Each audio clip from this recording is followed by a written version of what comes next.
students, you're welcome to this lesson. Remember in our last lesson we discussed about Republican form of government. Now in this lesson, you are going to learn about Constitution and Constitutionalism. Now when we say Constitution, it is what? The rules and regulations, principles, conventions guiding the behavior of people in a given state.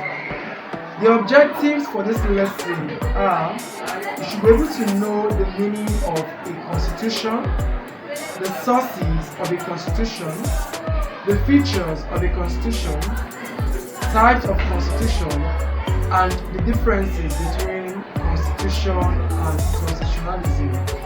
Now what you are going to see next is the slides of the lesson. I hope you enjoy the lesson and I'll be right back. Hello students, it is good to have you all back again.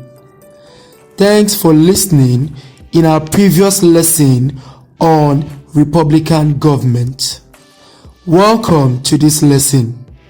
You are going to learn about Constitution and Constitutionalism.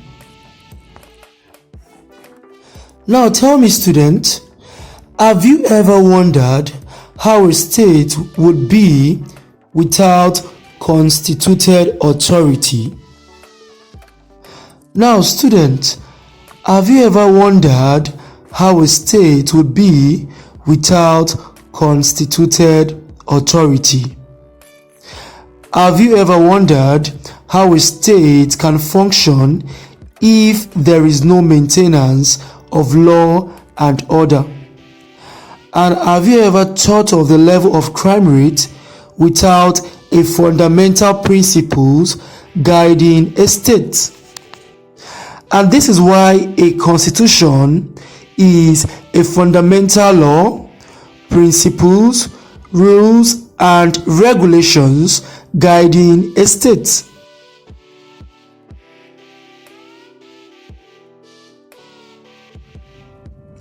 Student, always remember to have your writing materials before starting a lesson. I hope you have your writing materials now. Alright, students, what is a constitution? A constitution is defined as a body of agreed rules and principles stating how the powers of governing a country are given and how these powers are to be exercised. A constitution also establishes a basic framework of fundamental law of the land. By so doing, it checks and sets limits not only to the actions of government but also to the actions of ordinary citizens. The Constitution also states the rights, duties, and obligations of the citizens. Now let us define constitutionalism. What is constitutionalism? Constitutionalism is based on the belief that the powers of the various organs of government should be defined and regulated by the Constitution, so that those who govern the society do so without denying or violating human dignity. This shows that limitations are placed in the performance of their functions and must be in accordance with the provisions of the Constitution.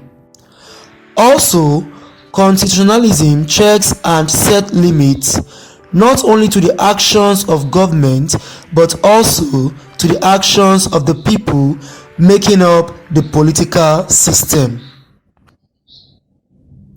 Do you understand, students?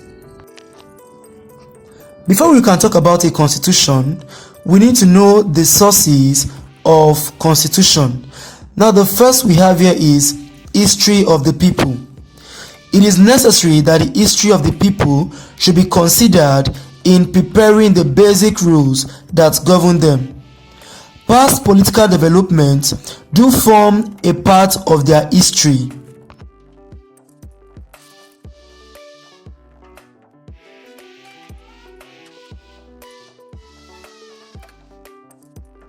This means that part of constitution is made from historical records. Now the next source of constitution is Act of Parliament. The laws or enactment by Parliament form part of the constitutional framework. The next we have here is customs and traditions. They are the beliefs, institutions, norms, and values of the people, and these are important in the formulation of the constitution. The next here is past constitution. Past constitutions and constitutions of other countries most often form the basis of any new constitution. For example, the American Constitution provided a model for the 1979 Constitution of Nigeria. The next source of constitution is conventions. These are accepted political precepts and practices which often form a part of the instrument of a country's constitution. Another source here is constitutional conferences. These are meetings at which difficult constitutional issues are discussed and resolved in preparation for a new constitution. Decisions at such conferences often form the basis for a new constitution. Students, are you following? Now the next source we have here is judicial precedent. When we talk about judicial precedent, these are past judgments at law courts on constitutional matters, and they often form the basis for a new constitution. Students, I believe you now understand the sources of constitution.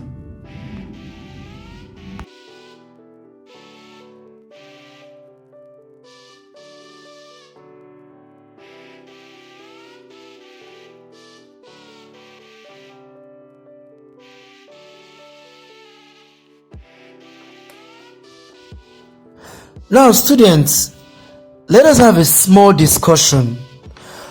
From the definition given to you, what do you think are the features of a constitution? Did I hear somebody just say the preamble? Okay. Now, a constitution contains a preamble which declares its aspiration. Did I just hear another person say it is the political structure? Yes, it is. It states the structure of government, whether unitary or federal, and at the same time defines the division of powers among the component units in the states. Now let us talk about unitary system of government. When we say unitary system of government, what do we mean? Unitary system of government is a system of government whereby the powers in a state is concentrated in a single central authority or government. Now when we talk about federal system of government, it has to do with what? The constitutional division of the powers of government between the federal, state, and local government. Wow, students, you are really doing well in this lesson. Now let us continue. The next feature here is, can somebody say political institutions? You're right. Now, the constitutions also defines the powers and functions of these institutions, such as the executive, legislative, and judicial arms of government. The next feature is type of relationship. A constitution states the type of relationship that would exist among the institutions of government, whether there would be separation of powers as in the presidential system of the USA, or fused separation of powers as in the parliamentary system of Britain, together with necessary checks and balances. Students, can you remember our discussion on presidential and parliamentary system of government? because I believe we've discussed about presidential and parliamentary system of government. So can somebody define presidential system of government for us? All right. Now, when we say presidential system of government, it is what? The system of government whereby the head of state of a country is also the head of government. Now, when we talk about parliamentary system of government, this is when the head of state of a country is what? Differentiated from the head of government. You are really doing well, students. Thank you for your involvement in this lesson. Now let us continue. Now the next feature here is the party system. The Constitution also reveals the type of party system to adopt: one party, two party, or multi-party systems. Now let us talk about party system. Now when we talk about one party system, it has to do with what? Only recognized one political party is allowed to what? To operate in a state. When it comes to two-party system,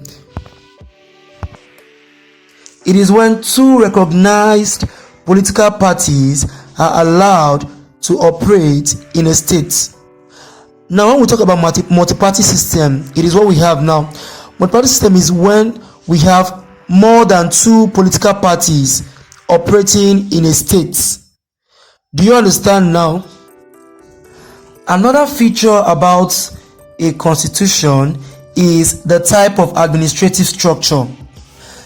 The Constitution states the administrative structure that would be operated in a state. Another feature here is fundamental human rights. Now let us talk about fundamental human rights. When we say fundamental human rights, what do we mean by fundamental human rights? Fundamental human rights is what? This is the natural rights and privileges given to every citizen of a given country. It defines the rights of the citizens, their duties and obligations to the state. The next feature here is fundamental objectives of the state. The Constitution also states the fundamental principles and objectives of the state. For example, its political ideology. The next feature here is citizenship. The Constitution defines the qualifications for citizenship. It states who the citizens of the country are.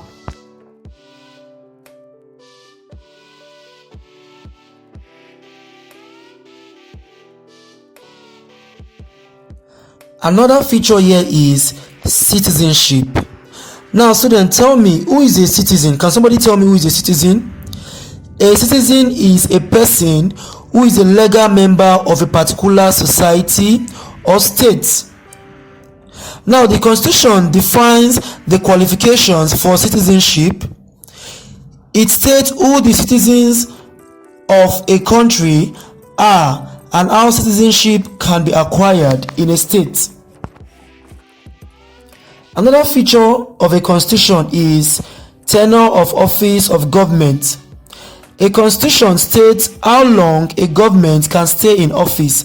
For example, the Nigerian Constitution of 1979 states that a government should stay in office for 4 years, which is currently happening now. Now, this next feature of a constitution is how political leaders are elected. A constitution states how the political leaders of a state can be elected.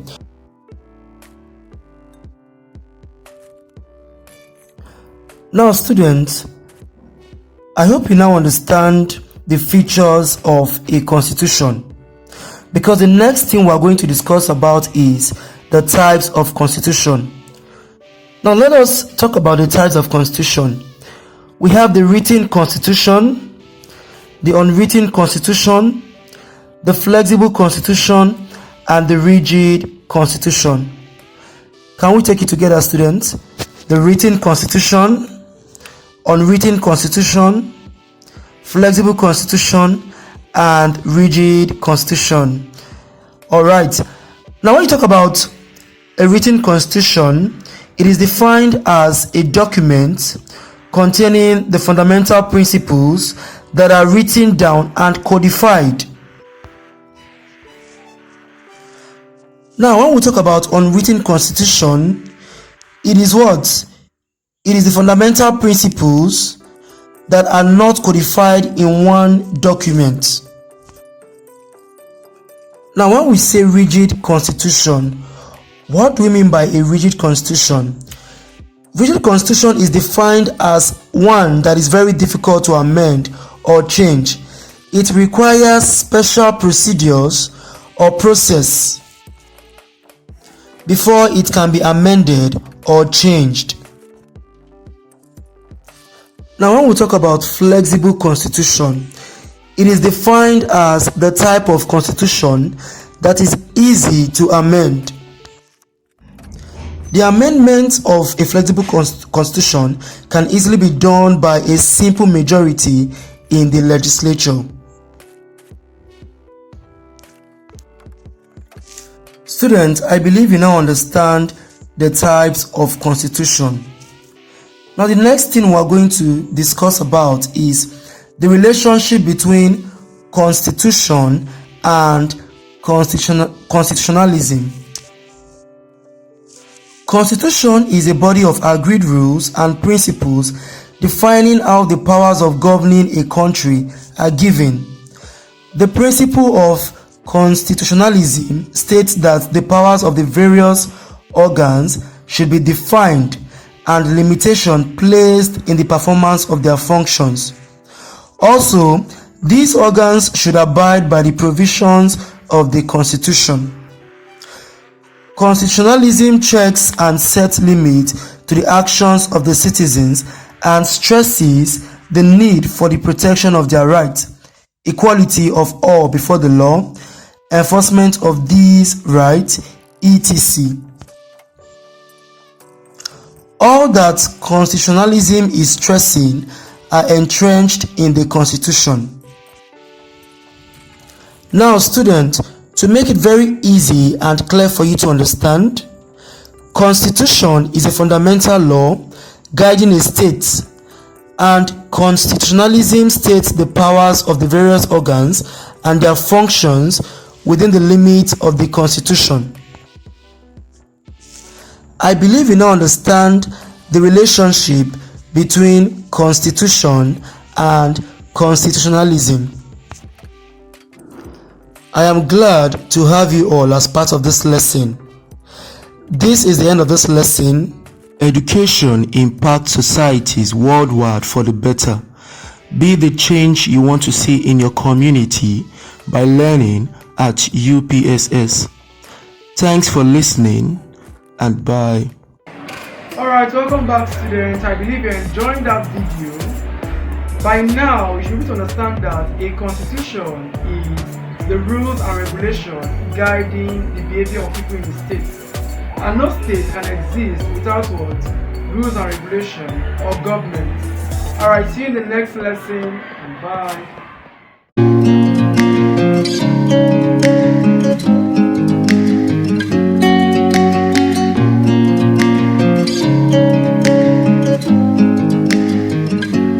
You wanna know what's beginning